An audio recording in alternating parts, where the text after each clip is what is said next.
children. Unfortunately, various terrorist groups abduct children to put pressure on their families and societies. But never before the mass kidnapping and deportation would become a part of the government policy. Not until now.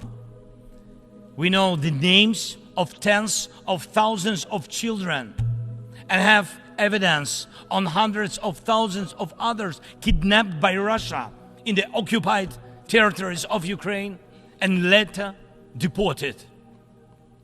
The International Criminal Court issued arrest warrant for Putin for this crime. And we are trying to get children back home.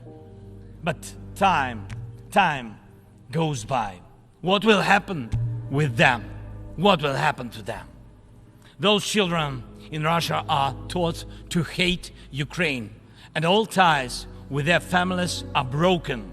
And this is clearly a genocide. When hatred is weaponized against one nation, it never stops there. Each decade, Russia starts a new war. Parts of Moldova and Georgia remain occupied. Russia turned Syria into ruins. And if not Russia, the chemical weapons would have never been used there in Syria.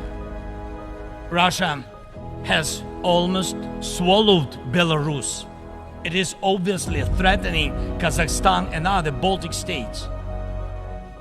And the goal of the present war against Ukraine is to turn our land, our people, our lives, our resources into a weapon against you, against the international rules-based order.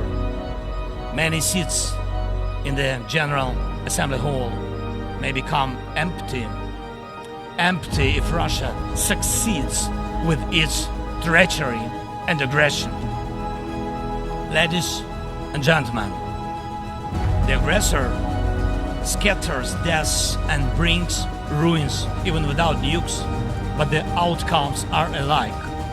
We see towns, we see villages in Ukraine wiped out by Russian artillery, leveled to the ground completely. We see the war of drones. We know the possible effects of spreading the war into the cyberspace.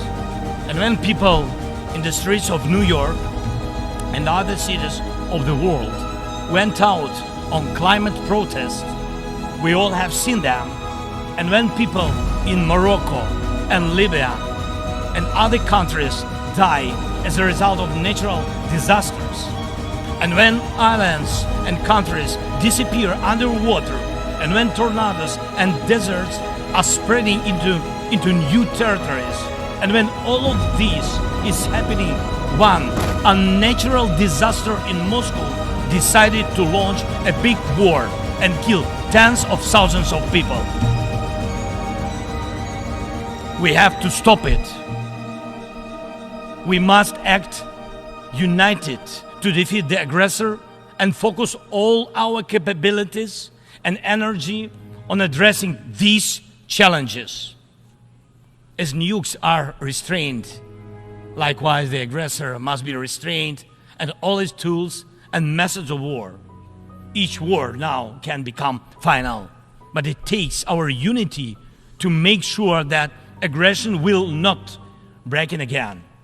Evil cannot be trusted. Ask Prigozhin if one bets on Putin's promises.